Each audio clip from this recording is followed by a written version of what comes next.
रघु ने इतना कहा ही था कि तभी किशन की नजर जंगल में एक महल पर पड़ी जो अब खंडर में तब्दील हो चुका था। उस महल को देखकर रघु किशन से बोला, मेरी आज तक समझ में नहीं आया कि आखिर यह महल है किसका। अरे जल्दी चलो रघु भाई, कहते हैं इस मनुष्य महल के दर्शन अगर किसी को हो जाते हैं तो उसका सारा दिन बेकार हो जाता है। अगर तुम चाहो तो मैं तुम्हें धनवान बना सकती हूँ, लेकिन तुम्हें मेरा एक काम करना होगा। कैसा काम? बहुत समय पहले की बात है। एक दूरदराज गांव में दो दोस्त रहते थे, रघु और किशन। दोनों बचपन से ही एक दूसरे के साथ थे और साथ में पलकर बड़े हुए थे, परंतु किस्मत ने दोनों को गरीबी की दलदल में धकेल दिया था। गांव में खेती बाड़ी का काम मुश्किल होता जा रहा था और रोजगार के साधन कम होते जा रहे थे। एक दिन दोनों दोस्त जंगल के रास्ते एक दूसरे से बात करते हुए अपने घर की ओर चले जा रहे थे। किशन भाई, गांव में काम धंधा एकदम ठप हो गया है। अब तो ऐसा लग रहा है जैसे हमें विजयगढ़ जाकर ही कोई व्यापार करना होगा। अरे रघु भाई, व्यापार तो तुम ऐसे बोल रहे हो जैसे कि व्यापार मुफ्त में होता हो। व्यापार करने के लिए धन की आवश्यकता होती है। अब तो फिर एक ही रास्ता रह गया है। कौन सा रास्ता रघु भाई? किशन भाई, क्यों ना हम दोनों विजयगढ़ के राजा धीरेन्द्र सिंह से सहायता मांगने चले। मैंने सुना है राजा धीरेन्द्र सिंह गरीबों की बहुत मदद करते हैं। बिल्कुल सही कहा रघु भाई। रघु ने इतना कहा ही था कि तभी किशन की नजर जंगल में एक महल पर पड़ी जो अब खंडर में तब्दील हो चुका था। उस महल को देखकर रघु किशन से बोला, मेरी आज तक समझ में नहीं आया कि आखिर यह महल है किसका। अरे जल्दी चलो रघु भाई, कहते हैं इस मनुष्य महल के दर्शन अगर किसी को हो जाते हैं तो उसका सारा दिन बेकार हो जाता है। अचानक रघु के चलते हुए कदम रुक गए। किशन ने पूछा, क्या हुआ रघु भाई? मैंने जल्दी चलने को कहा मगर तुम तो रुक गए। देखो किशन भाई, हम दोनों ठहरे बहुत ही गरीब व्यक्ति और हमारे सामने यह पुराना महल है। हालांकि ये खंडर हो चुका है, परंतु मुझे विश्वास है कि इसके अंदर कुछ ना कुछ ऐसा मिल ही जाएगा जिसे बेचकर हम धन कमा सकेंगे। रघु की बात सुनकर किशन के अंदर का लालच जाग उठा। वैसे तो मैं कभी भी इस महल के अंदर नहीं जाता, लेकिन तुम्हारी बातें सुनकर मेरे अंदर भी लालच पैदा हो गया है। चलो अंदर चलते हैं। रघु और किशन खंडर बन चुके महल के अंदर की ओर चले गए। अंदर जाते ही उनकी नजर एक सुंदर स्त्री की मूर्ति पर पड़ी। वो मूर्ति इतनी सुंदर थी कि उसकी सुंदरता के आगे रघु और किशन दोनों मनमोहित हो गए। रघु ने किशन से कहा, किशन भाई, यह तो किसी रानी की मूर्ति मालूम पड़ती है। बिल्कुल सही कहा। इसका मतलब यह है महल किसी राजा का नहीं बल्कि रानी का होगा। किशन ने इतना कहा ही था कि तभी एक बड़ी आकार की चील उन दोनों के ऊपर उड़ने लगी। अचानक वह उन दोनों के सामने बैठ गई और उन दोनों को घूरने लगी। उस चील की लाल आंखें देखकर उन दोनों के रोंगटे खड़े हो गए। किशन कांपते हुए रघु से बोला, रघु भाई, इतनी बड़ी चील तो मैंने कभी नहीं देखी। किशन भाई, इसकी आंखें देखो कितनी डरावनी लग रही है। तभी वह चील इंसानी आवाज में उन दोनों से बोली, तुम दोनों को मुझसे डरने की कोई जरूरत नहीं है। चील के मुंह से इंसानी आवाज सुनकर वह दोनों बुरी तरह से घबरा गए। हमें जाने दो, हम अब यहाँ पर कभी नहीं आएंगे, वादा करते हैं। चील ने कहा, मैं जानती हूँ कि तुम दोनों अपना जीवन बहुत ही गरीबी में बिता रहे हो। तुम्हारे यहाँ कभी एक टाइम का खाना बनता है और कभी भूखे ही सो जाते हो। तुम्हारे बीवी और बच्चे कभी पेट भर के भोजन नहीं कर पाते। फिर रघु कांपते हुए चील से पूछता है, तुम हमारे बारे में इतना कैसे जानती हो?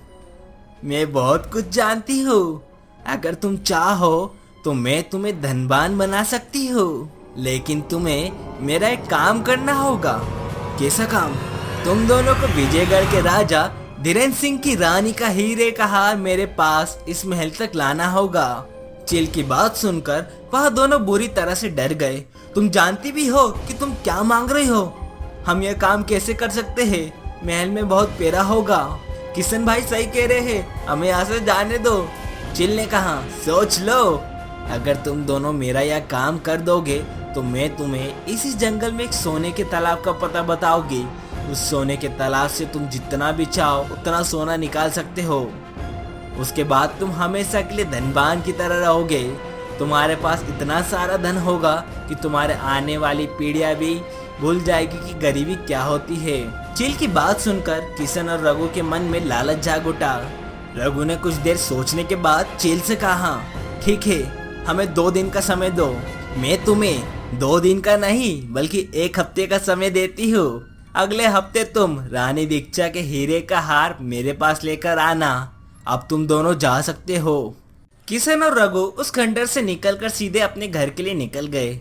रघु किशन से बोला, किशन भाई, मुझे तो नींद आ रही है, हम सुबह इस बारे में चर्चा करेंगे। इतना कहकर किशन अपने कमरे में सोने चला गया, मगर किशन के दिमाग में अब भी वह घटना चल रही थी।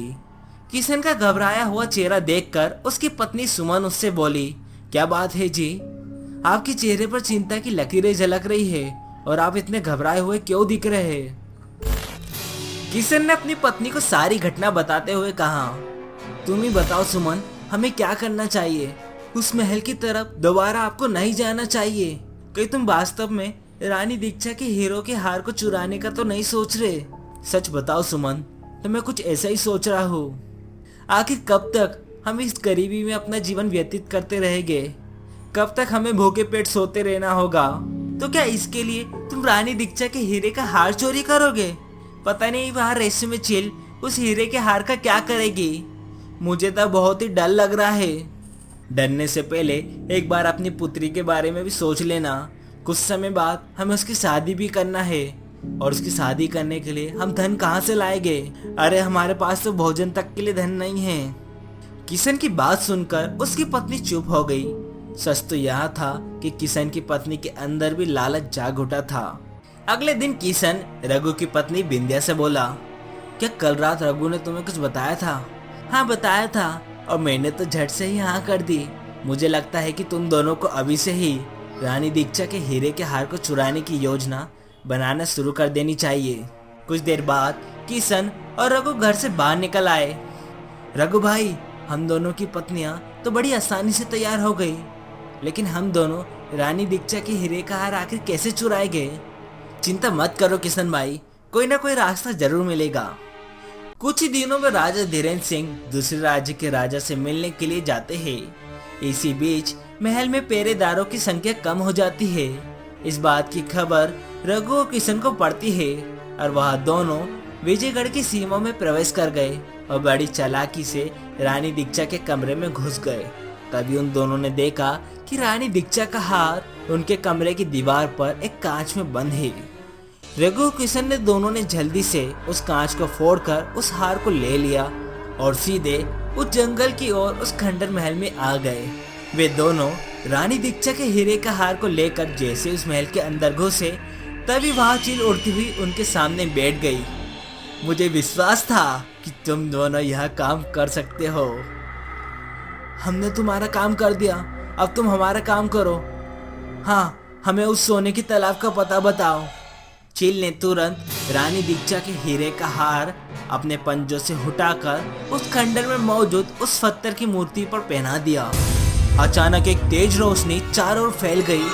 पत्थर की मूर्ति धीरे धीरे जीवित होने लगी और देखते ही देखते वह एक खूबसूरत नागिन में बदल गई। उसकी आंखें खून जैसी लाल थी और उसकी मुस्कान में गहरी क्रूरता झलक रही थी। तुम दोनों कितने मूर्ख हो!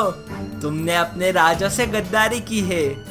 मैंने वर्षों पहले राजा धीरेन्द्र सिंह के परिवार को नष्ट करने की कोशिश की थी, लेकिन राजा ने मेरी शक्तियों को छीनकर इस हीरे के हार में बंद कर दिया था।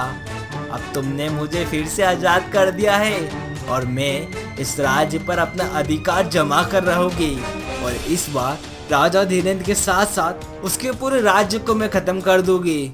रघु और किशन अब पूरी तरह से समझ चुके थे कि उन्होंने कितनी बड़ी गलती कर दी है। जैसे ही नागिन ने जादू का मंत्र पढ़कर उन्हें पत्थर बनाने की कोशिश की, तभी पीछे से एक जोरदार आवाज आई, रुको!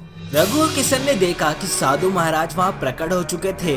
वह हाथ में अपनी जादुई माला लिए खड़े थे और उनकी आंखों में एक तेज क्रोध झलक रहा था। उन्होंने नागिन की ओर देखकर कहा, तुम नहीं जानते दुष्ट नागिन कि तुम कितना बड़ा अपराध कर रही हो। मैंने तुम्हें बरसों पहले इस पत्थर की मूर्ति में कैद किया था और तुम्हारी सारी शक्तियों को इस हीरे के हार में बंद कर दिया था, लेकिन इन मूर्खों की वजह से तुम फिर से आजाद हो गई। वो तो अच्छा है, इन दोनों मूर्खों को मैंने इस महल में घुसते हुए देख लिया था।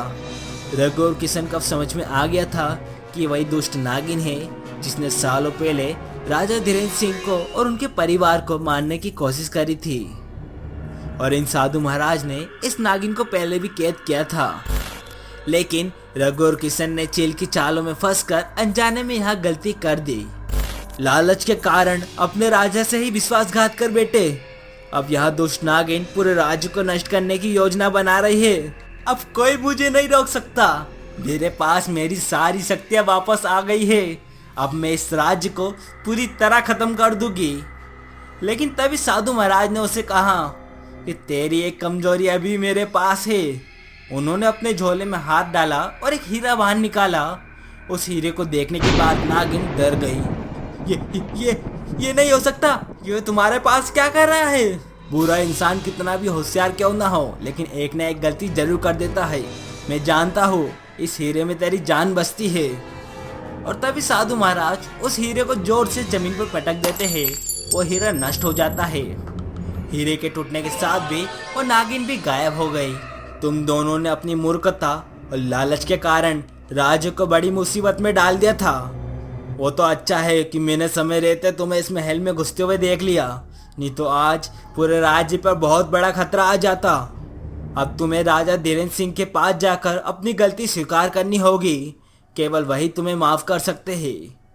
रघु और किशन ने साधु महाराज का आभार जताया और तुरंत राजा धीरेन्द्र सिंह के पास पहुंचे। राजा धीरेन्द्र सिंह ने उनके पछतावे को देखा और उन्हें माफ कर दिया, लेकिन साथ ही उन्हें यह सीख दी, याद रखो लालच का अंत हमेशा बुरा होता है। इस बार मैं तुम्हें माफ कर रहा हूँ, लेकिन भविष्य में कभी भी ऐसा कदम मत उठाना। रघु और किशन ने वादा किया कि वे अब ईमानदारी से जीवन बिताएंगे और अपने राजा के प्रति हमेशा वफादार रहेंगे। कहानी का अंत। यह कहानी हमें सिखाती है कि लालच कभी भी अच्छा परिणाम नहीं लाता। सत्य, ईमानदारी और वफादारी ही सफलता का सही मार्ग है।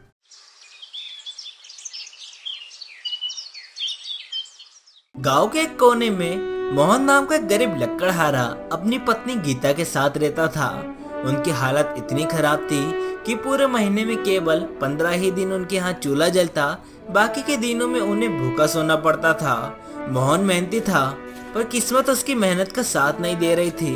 हर दिन वह जंगल में लकड़ियाँ काटने जाता, लेकिन इतने में घर का खर्च चलाना मुश्किल था। हमारे ऐसे हालात कब तक रहेंगे?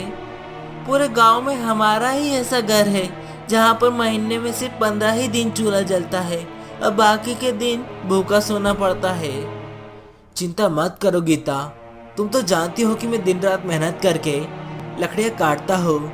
एक न एक दिन हमारा ही वक्त जरूर बदलेगा। आप कब तक यूं ही जंगल में लकड़ियाँ काटोगे? कोई और काम क्यों नहीं ढूंढ लेते?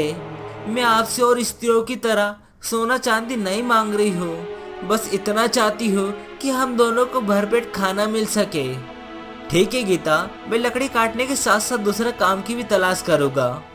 एक दिन मोहन जंगल में लकड़ियाँ काट रहा था जब उसे एक बूढ़े साधु के दर्शन हुए।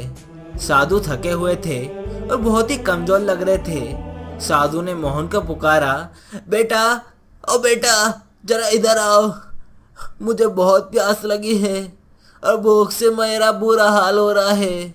क्या तुम मुझे कुछ खाने पीने को दे सकते हो? मोहन ने साधु को पानी पिलाया और घर की ओर चल पड़ा, लेकिन मोहन के घर में खुद खाने के लिए कुछ भी नहीं था। वह सोच में पड़ गया कि साधु को क्या खिलाए।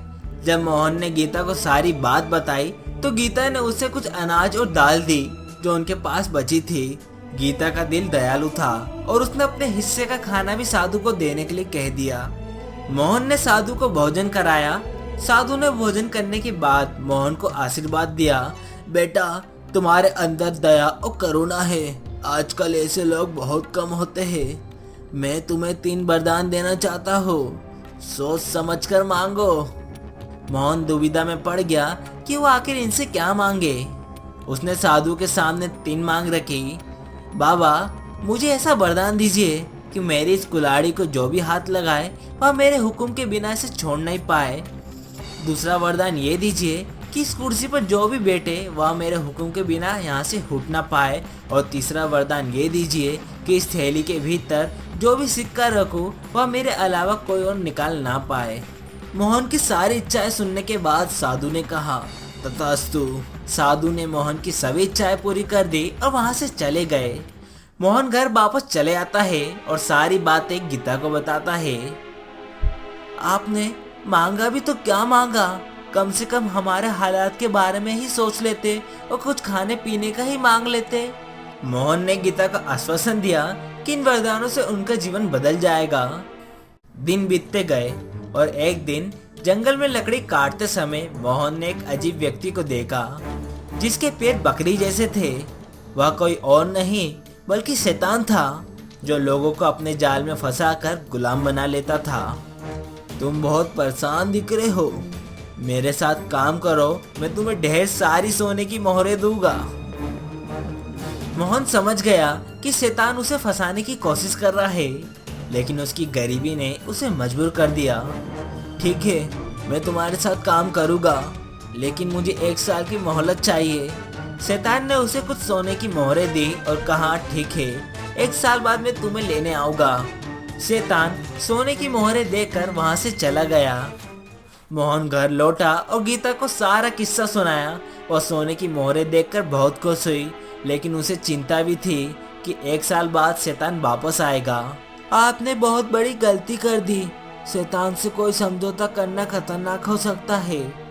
मोहन ने गीता को दिलासा दिया कि वह किसी भी स्थिति में शैतान को मात देने के लिए तैयार है।